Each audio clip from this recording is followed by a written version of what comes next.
It's rough out there, you know, in the world. Some of us turn to writing for solace and inspiration. Text that helps us take in the dark and find the light. So if you are someone who wraps themselves in words to warm your heart, or maybe just looking for a little help getting through the day, week, year, join us as we talk to people about the pieces of writing they use to bolster their souls and remember their way. The good bones that remind us we can make this place beautiful.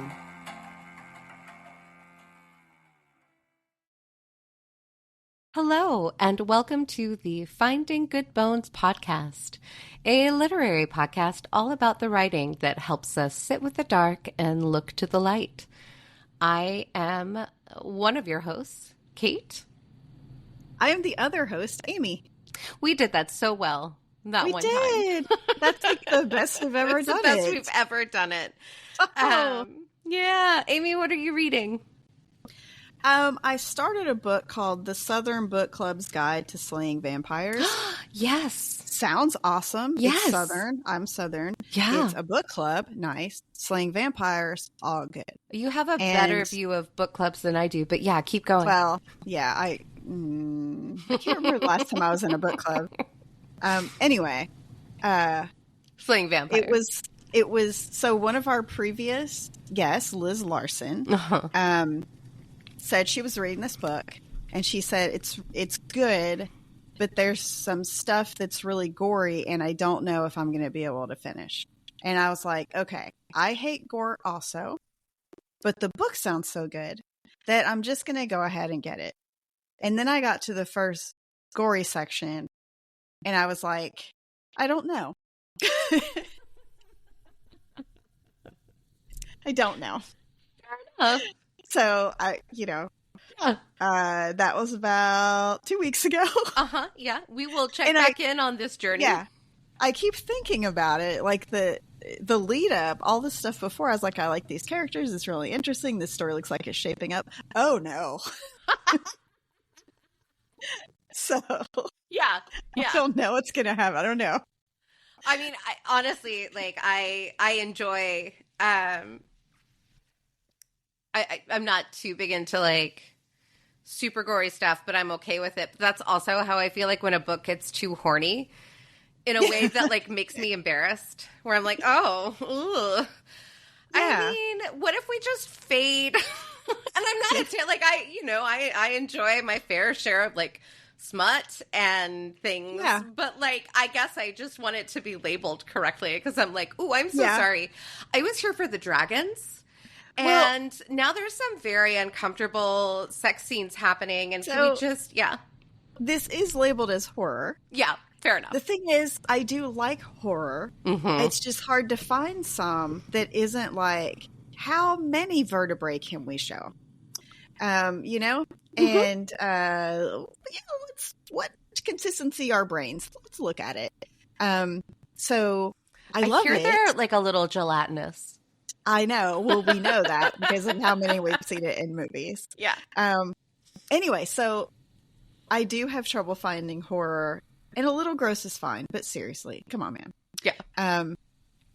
So, you like some smut, but are you watching the second part of Bridgerton? I haven't. Second part of the third season. Yeah, I haven't started it yet. Okay. But I will. I will. I haven't watched any. I know we've talked about this. I haven't watched any of the other Bridgerton. There's some. I don't really intend to. Yeah. Okay. Well, there's good smut in all of them. I believe you. Yes. I just started the second part of season 3, and there's some stuff that probably we should talk about after you get after I watch it. Yeah. No, I'm very excited to. Again, I appreciate smut, and actually, like Bridgerton, like I'm not in it for the plot entirely. Everybody's so very pretty. Well, actually, let's be very clear. I'm in it for Nicola Coughlan I think is how I'll have to check how you pronounce her name. But I love her so much. I loved her in Dairy Girls. The plot is good. I love her in everything. I'm in it for her. And also, like, if she's getting some, then I am super happy for her. She gets some. You need to watch. I want that for her. But there is a plot. There's like some really important friendship stuff going on. Absolutely. Yeah. It's just, here's the deal. And I know we've talked about this before. Dear listener, this was a side conversation that Amy and I had as friends, not as podcast co-hosts. But I just resent Bridgerton for not being the 1995 BBC Pride and Prejudice miniseries, which did introduce the world to Colin Firth and is probably going to wind up being on this podcast at some point because I do watch it.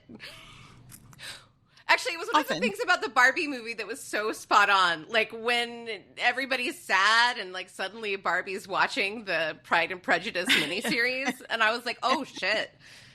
Once again, Greta Gerwig peeked into my mind. Like, how did they know? Here's the thing, though. Not everything can be the 1990 whatever Pride and Prejudice miniseries. You know what else is not the 1995 Pride and Prejudice? I'm going to have to double check on that year. But you know what else is not that? Yeah, definitely the Southern Book Club's Guide to Slaying Vampires. Also, the fucking, explicit. Also, the early aughts or mid aughts Pride and Prejudice movie starring Keira Knightley and some other guy. That was, they just didn't remember that Pride and Prejudice is not a drama, but is in fact a comedy. No. Yeah. Is not. At least Bridgerton is one. Like, I'm a soap opera. I give that one a C minus. It was a C minus. They also like changed all the words. Yeah. They changed so many words. Like, I'd hear them say something and it was super modern and it's like, Jane Austen didn't write that. Anyway, Kate does not intend to go back and watch the first 2 seasons of Bridgerton, and we did have kind of an argument over text about it. Like, I was kind of mad. Yeah, Amy was very frustrated with me. Because it's a narrative, and you got to see the whole narrative from the beginning to the end. I read the Wikipedia.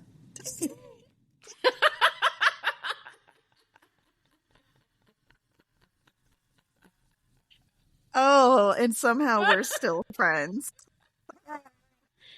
But what I am also reading is a book called To Be Taught If Fortunate by Becky Chambers. This is number 4 in the Wayfarer series that started out with A Long Way to a Small Angry Planet. And it's great. I love Becky Chambers. And what's the premise? Okay, so listeners... The premise is space. Okay, hang on. So listeners, we usually talk about what we're reading for like a minute 2 and minutes, a half. Yeah, it's been going on for like knocking on 7. Well, we do that because we usually have a guest kindly sitting here waiting for us to finish talking, but our guest today is me, so we can do this. And we're doing it. So what is the premise of short space future people living, or future beings? I think I can say people because that includes humans but is not relegated to humans, but just like a future world in space after humans do wreck the earth and need to live elsewhere and then go out and meet all other beings and then coexistence. And it's not Star Trek, but it's not Star Trek in some ways. Like, there's no federation exactly, but actually no, there's kind of a federation. There's just no Captain Picard. Well, there's literally no Captain Picard. It's kind of like Star Trek meets like, at least the first one, there are also like some Firefly vibes, and that they're kind of like a ragtag group. They're not criminals, but they are like a ragtag group of okay. Yeah. But anyway, it really is just about like, it's only sci-fi in the sense that it is set in space and has different types of beings. But it is all very much just about entities. And they refer to everybody as people sometimes, just with the idea of people being sentient beings. Yeah, that's people. And like living together and figuring it out and becoming better, or, you know, choosing to become better or choosing not to become better. But Becky Chambers is very much about a slow burn, like, okay, becoming better. Well, I think that's a thing I'll put on my list. Oh yeah, for sure. You would really enjoy this series. You would just really enjoy Becky Chambers as an author. Her other, I think I've talked about her other her Monk and Robot series. Oh, okay. Yeah. Remember, I've read the first one of those. Oh, yeah. So this is Becky Chambers. Okay, no, it's the same person. Okay. Yeah. This is what she wrote first before she wrote the Monk and Robot stuff. Okay. Well, Which, when again, you say Monk and slow Robot burn, is set in a post-apocalyptic world, but it is also just about, like, people finding their way. Yeah. Yeah. I haven't even thought about calling it sci-fi. But I could see there's post-apocalyptic, there's a robot. There's a robot. It's actually, there are lots of robots. Well, we follow one robot, but robots really do exist. There's only, exactly. Yeah. Well, okay, we're 10 minutes in. Let's, you've met, dear listeners, our guest today, who is Amy Winters. Howdy. She is the co-host of a podcast called Finding Good Bones. Yay, that's her bio. Amy, what have you brought us today? Well, I have brought a piece of fiction from Terry Pratchett. It's from the novel Carpe Jugulum. And I'm sorry, I know you hate this, Kate, but I do have to do a scene setting before we start. The main character here is Granny Weatherwax. She's an old lady witch, and she is a person who gets shit done. People call her when they need unpleasant stuff done. Also, Death, capital Death, will appear briefly in here, and I just want you to know that so that you're aware that it's a person. Okay. This is an excerpt from Terry Pratchett's Carpe Jugulum. Setting: Mrs. Ivy, a pregnant farmer, has been kicked hard by a cow. The midwife, Mrs. Paternoster, had to call Granny Weatherwax to help. So here's how it goes. It's bad, Mrs. Paternoster whispered as Granny looked at the moaning figure on the straw. I reckon we'll lose both of them? Or maybe just one? There was, if you were listening for it, just the suggestion of a question in that sentence. Granny focused her mind. It's a boy, she said. Mrs. Paternoster didn't bother to wonder how Granny knew, but her expression indicated that a little more weight had been added to a burden. I'd better go and put it to John Ivy then, she said. She'd barely moved before Granny Weatherwax's hand locked on her arm. He's no part in this, she said. But after all, he's no part in this.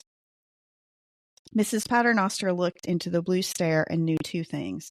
One was that Mr. Ivy had no part in this, and the other was that anything that happened in this barn was never, ever going to be mentioned again.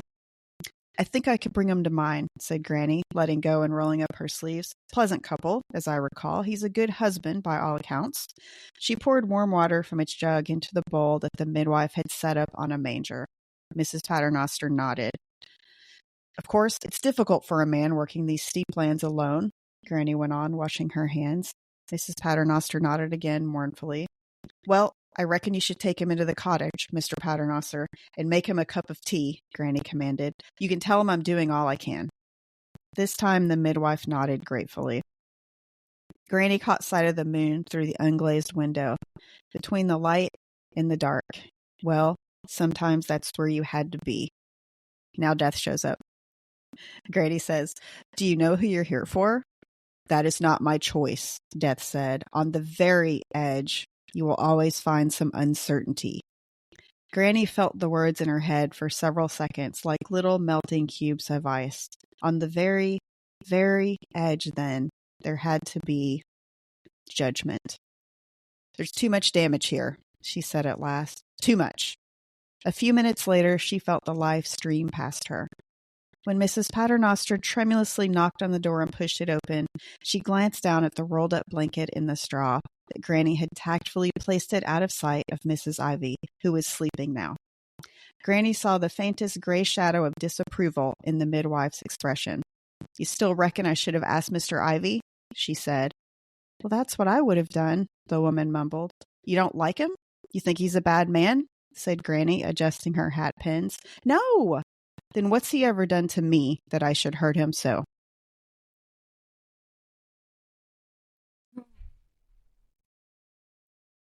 I love this scene. Yeah. Yeah. So what made you decide to bring or what is it about this scene that you love? Well, I love that it is very dark. I love, because our podcast is about seeing the light in the dark. And this is pretty dark. I mean, the woman and her baby might both die, and Granny has to make a decision. And she thinks through carefully why to make that decision. But it's still dark. Her decision will end up eventually bringing light. But I like that she stands between the light and the dark, and she specifically knows that she's doing that. That she knows she's there to make a decision that no one else will make. And so what is it about that really speaks to you? Oh, I didn't answer your question, did I? No. No, you did. You said what you loved about it, and I think it does come down to like it's very dark, but there's light in it, like, correct me if I'm wrong, and please expand on it, but it sounds like what you're saying is this is really like this comes down to choice. She makes a choice. She makes a choice. One of the things I really love about it is that when other people can't make a choice, when other people are stuck in dark places, they call Granny. Right. They call Granny Weatherwax, and she is the one who has to carry that choice for everybody. Mm-hmm. So I like that part of it. I like that there's a person. I don't like that there's a person who has to do this. I like the way that Pratchett clearly draws that person for us. Yeah. And shows how strong she is. And if you just read this scene, it's a good scene on its own. But she does have to walk away and carry this. And it does affect her. And she has to do these things all the time. Yeah. People don't love her. They're afraid of her. But when they're in trouble, they call her. What was your introduction to Terry Pratchett? I don't know. It was so long ago, but everybody talked about how funny he was, how awesome his Discworld series was. And I started at the beginning, and I have to tell you, just like a first season, the first couple books to me were hard going. Yeah. What era of your life do you think this was? I think I was in my early 30s. I was super unhappy in my marriage, not knowing what to do. Feeling pretty trapped. Maybe a hard decision needed to be made, and you weren't in a place to make it. Yeah. That I didn't make for like another 10 years. And because it was a hard decision, and there was some light and dark there. But I do have to say too, so the Discworld series has a bunch of different characters that are in different books. They all exist in the same world. They all exist in the Discworld. And there are some parts of the series, some characters that I don't really care about. Like, I don't follow the Rincewind books. I don't care about Rincewind. Because there's like there's a different kind of silliness there. I love Pratchett's silliness, but there's a different kind of silliness there. So the chunks of his series is of his sub-series that I really like are the one with Granny Weatherwax in them. Yeah. There are some of those. The ones with Samuel Vimes. Another person who stands between the dark and the light and makes hard decisions. Yeah. But the books are still hilarious. This was not a hilarious scene. No, but any way. But he is hilarious. But I wonder too if perhaps what you prefer is when he does have that silliness that he has. Yeah. Also, the names: Granny Weatherwax, Mrs. Paternoster. I do not. First, perfect, but I do not envy you having to say them over and over and over again in a high-pressure recording situation. Weatherwax is no problem. Paternoster screwed me up a couple times. Yeah.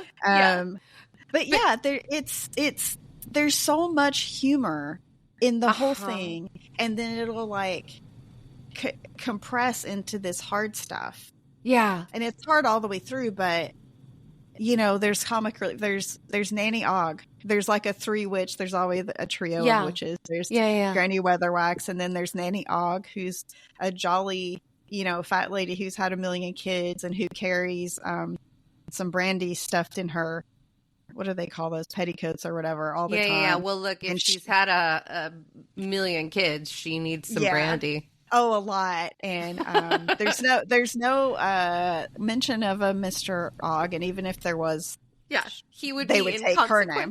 They would take her name. Oh, yeah. And she likes to sing dirty songs at a party. So while this is happening, there's a bunch of silly stuff going on elsewhere that's also serious. I don't know. It's the way that he balances the serious and the silly. Yeah, is just one of my favorite things in the world. Yeah, and I wonder if perhaps that's maybe the difference between the books that you or the portions of the series that you enjoy versus the ones that you're less tuned into is kind of where that balance winds up striking. Yeah, because the ones I'm less tuned into, to me, are just silly. Yeah, I don't feel the darkness in them. Mm-hmm. Yeah. There's not the silly as a coping mechanism or a way to kind of deftly deal with the very serious. And you know that it is going to be serious because he does have a character of death. Yeah. And the thing is, death is sometimes super funny. Oh, yeah. But death doesn't always mean to be. Death is often, from what I recall, no, I don't want to say the butt of the joke, but unintentionally humorous. Yes, and it's because he's in some ways trying to be a person. Yes, and he's bad at it because he's deaf. He's bad at it. We're using his he him pronouns, but it's the concept of death. Yeah. I think Pratchett uses he, but maybe not. Anyway, he's amazing. He's an amazing character. Yeah. But he is a little bit silly, but in a good way, and in a way that's kind of sometimes dark, right? Yeah, in a grandpa way. Yeah. But I love it. The white horse he rides on is named Binky. Yeah. And at the same time, he comes in and takes people's souls. So. Oh, at the same time, he's there saying, "That's not my choice." On the very edge, you will always find some uncertainty. Mm-hmm. He's been called and he's taking someone and maybe both someone's. Mm-hmm. And that to me, reading this definitely feels like the moment where she'd had an inkling that she was going to have to make a decision. Mm-hmm. And now that he's there. Yeah. And I love the way that he writes that she felt the words in her head for several seconds, like little melting cubes of ice. Mm-hmm.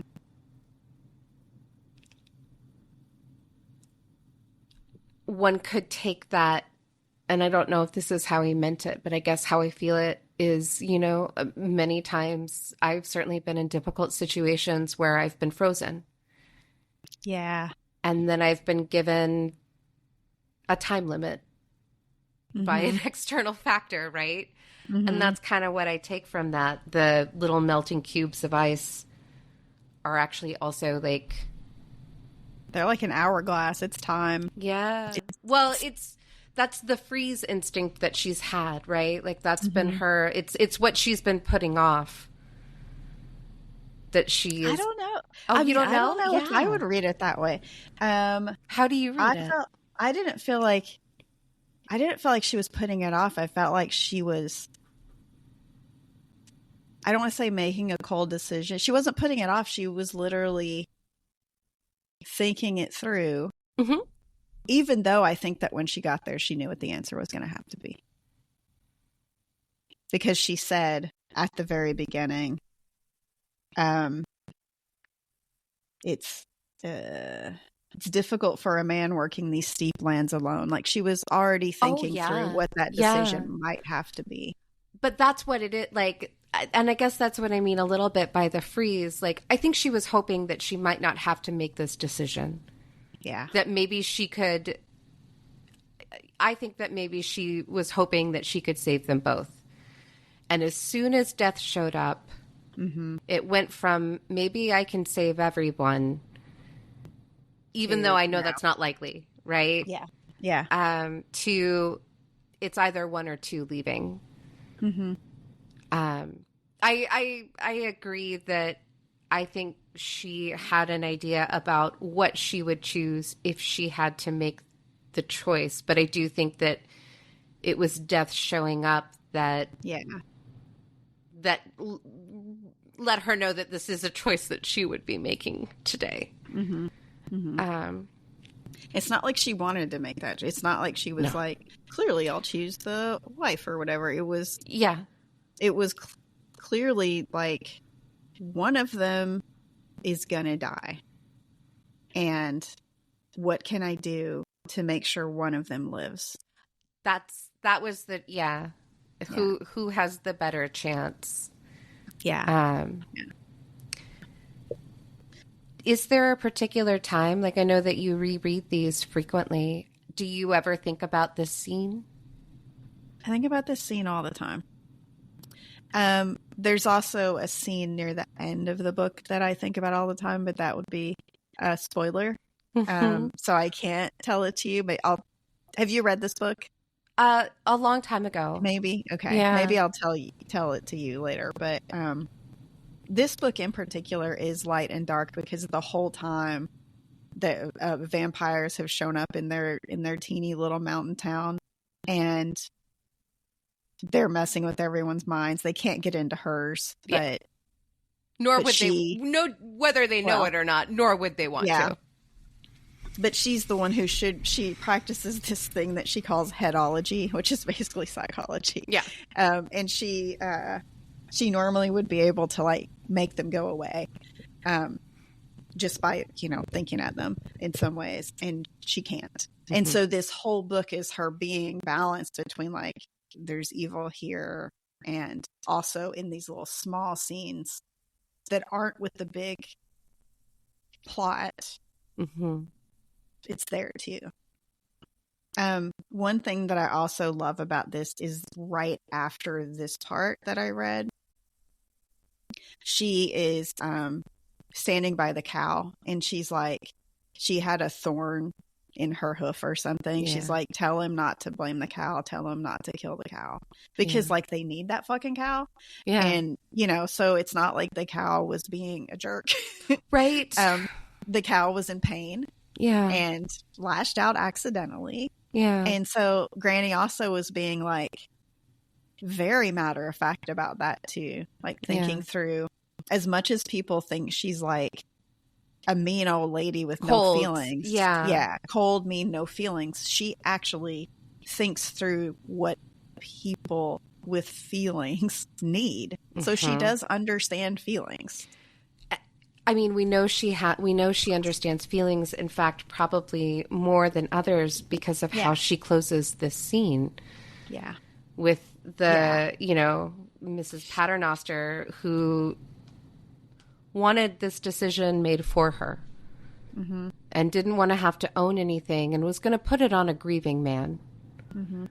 And so he's already dealing with all of these emotions, and she was going to ask him to think through this. And yeah, to make that choice. Yeah. And I, it's always, I don't know, I find it to be a balance in myself of like thinking and feeling. And when I'm thinking too much, I'm not considering feelings. And then when I'm feeling too much, it's really hard to think. It is. And so for her, like, what's he ever done to me that I should hurt him so? What has he ever done to me that I would put this weight on him when I can carry it? Mm-hmm. Like, that there's such, she's not coming through as like a terribly empathetic character until that line for me. Mm-hmm. Is there anything, you say you think about this all the time, is there anything in particular that brings it up? Or is it just like anytime you have to make a hard decision? No, it's not about hard decisions. It's one of those books that is one of my comfort reads. I mean, despite this scene, it is one of my comfort reads in the sense that there are lots of funny parts. The plot itself is so much a character development of Granny, who we already knew the character. We've already met, right? Yeah, this is the episode where we get to take the character that we've already known and delve into like who she is, what she's been through, what makes her tick. Yeah, and then the resolution, the way that she deals with the problem, to me is brilliant. Mm-hmm. And so I love reading that part too. Yeah. It's wonderful. So I turn to this book when I need comfort. Yeah. Yeah. Yeah. I mean, I don't know. I actually get more comforted. I get more comforted by people, obviously, with a certain amount of humor, because that's my jam. That's my, or what is it? That's definitely one of the ways that I work through things is ill-timed humor. But I find a lot of comfort in watching or reading things where people do make hard decisions. Yeah. Because it's also a reminder, especially if it can be done in an entertaining way. Especially as I'm looking to make my own, or they're going through something hard, but they figure it out and they make it through. So I find probably a little bit more comfort when there's a dark element there than when it's all. Yeah, I mean that's why we made this podcast, right? Oh shoot, we did. Yeah, we find comfort when there is darkness that does have some light in it. That's or not light in it, right? But light, it doesn't have to be in it, right? But it's around it. It can be in it, but it can also be like adjacent. With this one, it's around it. It's around it, yeah. Because it's super heavy, but I love it, and thank you for bringing it today. Thank you for loving it. Yeah. So that's our podcast.